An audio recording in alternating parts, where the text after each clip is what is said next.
Hey, welcome back to MCOC Noxie, the master of mediocre gameplay. This is War 5 in Season 35. Our alliance is 4-0. We're rocking and rolling. The opponent has banned Doom, Herc, and Torch. Those are great bans, though I always recommend banning Red Mags. Get to take in a fun team for this war. I'm trying to remember who it is off the top of my head. I haven't watched this footage back yet. It's just a day or so ago. Oh, yeah, APOC. Yes, I think we're also going to bring a Cable, and I'm thinking Warlock. Yeah, I'm pretty sure it's Warlock. This is, oh no, it's Nebula. Whoa, see, I'd already forgotten. That's fun.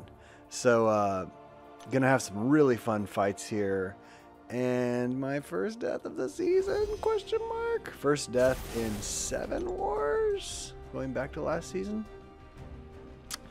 So I got a lot of boosts. I'm always boosting up heavy. And I'll admit something that I probably shouldn't admit on this video for the sake of my reputation, but I had completely forgotten, as you could tell from my last war where I fought a big old Korg. I had forgotten that if you light hit Korg, you don't take the Thorns damage. It's mediums and heavies with the rock shield up that gives you the Thorns damage. So I just kind of stumbled across that, and I was just reading up on Korg again. I was like, oh wait. I knew this at one point and had completely forgotten it. So yeah, I'm just avoiding all the Thorns damage. There we go. That's I think that's my one mistake of the fight right there. I'm just a little late on a heavy, which is sort of like a theme in my gameplay. For some reason, I'm just a little slow occasionally on the heavies. So here we're about to drop an SB2 into his SB2, which I like. I can avoid the SB1 pretty regularly, probably like 80% of the time. Don't take any hits. But the SB2 is just so easy, you just outrange it, right? It's just not tricky. And then we are, does this SB1 do it? Yeah, there you go, big old APOC. When you have Cable on the team, almost said Caleb, when you have Cable on the team, APOC's just full. He's just full on Paco, ready to rock and roll, Big Daddy. So now we've got a Dorm that I'm also taking with Paco. And Dorm to me is just one of these mystery defenders, right? Like, I almost never die to him, even in the past, but I always take the degen. Like, I try to avoid dexing, I try to avoid unnecessary buffs, but I am just always eventually going to take a couple of degens. And you might go, why are you heaving into him? He's bleed immune. That's a great question. Just kind of in the zone and not, I like it. I think on the second heavy I kind of realized, oh yeah, that's not doing anything I want, but I kept doing it, and then I get Mystic Dispersion, right? There we go. Then the miss procs, because I popped a, however exactly that global works. I'm pretty sure it has to do with buffs. So I missed him on my SB1, which is not awesome. So now you can see I've just accepted the fact that I'm going to push him to an SB2. Take it in the block, but he doesn't go to SP2, which I was a little surprised by. But then, of course, I heavy him again. Why am I doing that? I think the answer is something to do with stupidity. So now I'm just trying to bait out SP2, which I want to hold him to SP1s, while at the same time not dexing. So I'm just going to take that full SP2 under the block. And I'm just trying to get a parry, and I guess I lit up on my block?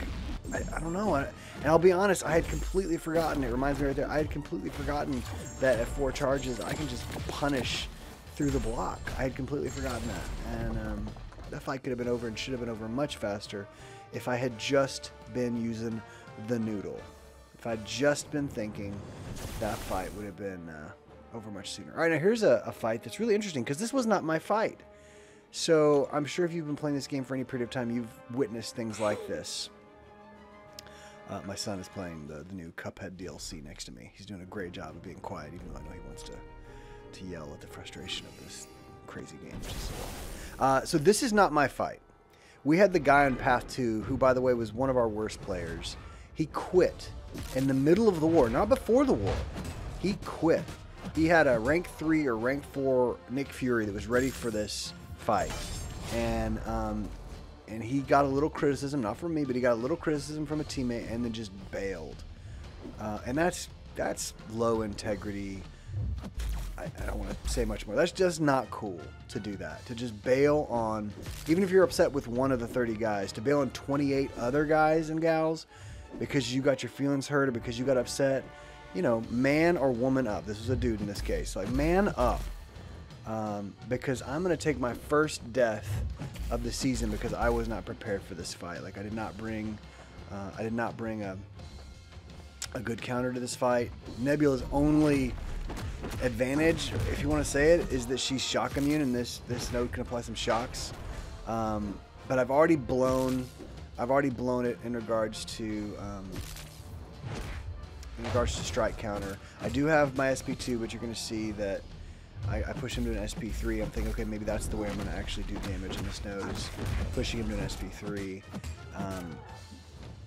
And you can tell, like, the clock is rolling down pretty fast, but I have to avoid block damage, right? Not only can I not take hits to the face, I just can't take block damage. And by the end, you're going to see that those Furies just skyrocket. I played this fight so poorly. I was frustrated, really upset because this guy quit on us, and then the fight was dumped on me. And I really mean that. I feel like it was just dumped on me because I had a shock immune.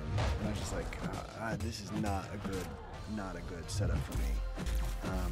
But it was the only one. I had to bite the bullet, as they say, right? I had to pay for someone else's sins. So you might go, hey, the fight's going okay. You know, your clock is winding down, but you know, you're winning the HP battle. Doesn't look terrible.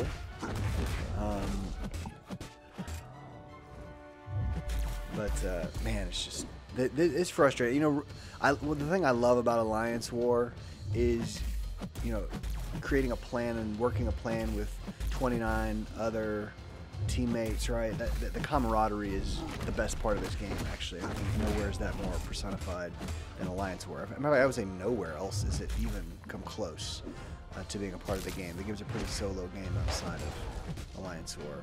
So then to just have one of your teammates mess you over is the nice way to say it, I guess. It's a bummer. And then to not be able to pick up the slack, because that, you know, that's the real thing. Is okay, this guy's gone. He's left the Alliance in the middle of Section 1. And to not be able to pick up the slack is really frustrating. You're going to see, like, well, the fight's, you know, okay, you got what, just under 2 minutes left. Maybe you can work this out. And that's what I'm thinking to myself. I'm thinking, man, if I could just hold on. I'm putting the shocks on that are from Nebula's Special 3. I'm baiting out his SP1s, which he's being very happy to throw for me. Like, that's great. But I can't take, you're going to see, I can't take any shots into the block. And there you go, one shot into the block. And it took, what, like 40% of my health. Just boom, just instantly gone. Just because I thought he was going to throw SP1, and instead he charged. And I just had bad reflexes, old man reflexes, I guess. I saw it, there it is, boom. So there again, I just slowed a dash back. He pounds into my block with a trillion Furies and just crushes me. Just takes whatever remaining health I had right there. Yeah, so 110 hits in, no hits taken, and yet 100% of my health gone. And, you know, that's a result of me playing poorly, not being able to pick up the slack for my team when we needed it, but also a direct result of, you know, a guy bailing on us. And so I revive back up, I heal back up, and I come in and I know, okay, if I just stick to whatever plan I want, I'm going to win this fight. I can take some shots into the block if I need to, because I'm going to win this. Yeah, the masochism is absorbing some of the shocks and things. So you're going to see I do take a pretty big hit here, and you're going to see Nebula's healing. Boom. You're going to see, watch. It's not like I didn't play the second life all that clean. Watch here. He's gonna pop into me. So now he's immortal and unblockable. I did a decent job of being aware that was coming, and then using a special one to kind of use it up. But then pop, pop, pop, pop, pop. He smashes me 3 times, and because he's got those Furies, he does so much damage that her healing can heal her right back up. She actually healed up to more than I had before, and then I think a special one gets right on the doorstep. Yeah, the SP1. Alright, so don't bail on your teammates, guys. Even if you're frustrated, leave at the end of the season. I mean, if they're insulting your wife and your mom and your children or your husband or whatever, you know, like maybe, but like just because one guy gives you some criticism, don't be a baby. And so these next fights are really fun. The rest of this war, everything I had planned for went perfectly, like went great. So here we've got APOC and Cable, and you know those boys together just wreck shop. They just make a mess of things. And here we've got this healing node that I love to take with Warlock, but Warlock's not on the team, and so I'm going in. I originally thought, you know, I'm gonna take this with Apocalypse, but his health is low, and he's a heavy-duty boy to heal back up. And you just are watching how, you know, Cable made a joke of this fight. Cable made an absolute like dad joke. It was a bad joke of that fight, right? No good there. So there goes that one. And now here's Sauron, who I don't have a ton of experience with. This may be the first, it may be the second time I fought him in Alliance War. But I know you don't want him to get something. So there I missed a heavy then, as a common theme. I was a little late on a heavy or some such. And you're seeing like, oh dang, this is going really well. So I want to push him to this SP2 because I can evade that. I know how to evade that, and I have no clue how to evade that SP1. But you're going to see he goes unblockable, SP1, blah, blah, blah, blah. So there my invul saves me. So the Degen is just wrecking this lizard man, Dino boy.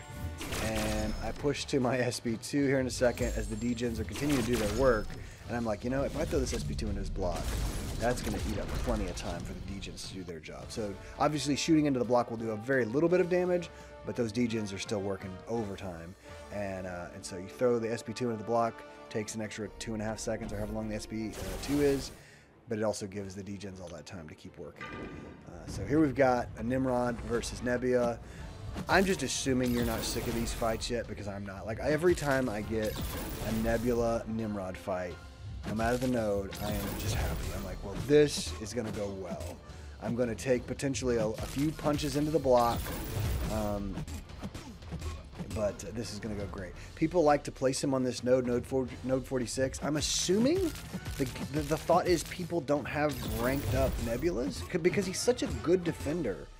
And I get that he's good on this node, but I mean, you're watching, you know, a very okay player just, you know, make a mockery of this really good defender. So there go the 20 shocks, they're double into 40, and you watch him disappear. So there goes a big boy Nimrod on node 46, just absolutely melted. So other than the fight that was not assigned to me that I had to take, everything went perfectly. It was my first death in 7 wars. So you start a new streak, and hope the new teammates are capable, right? So, oh yeah, and we slaughtered this war. We are now 5-0. Y'all come back for War 6. Bye.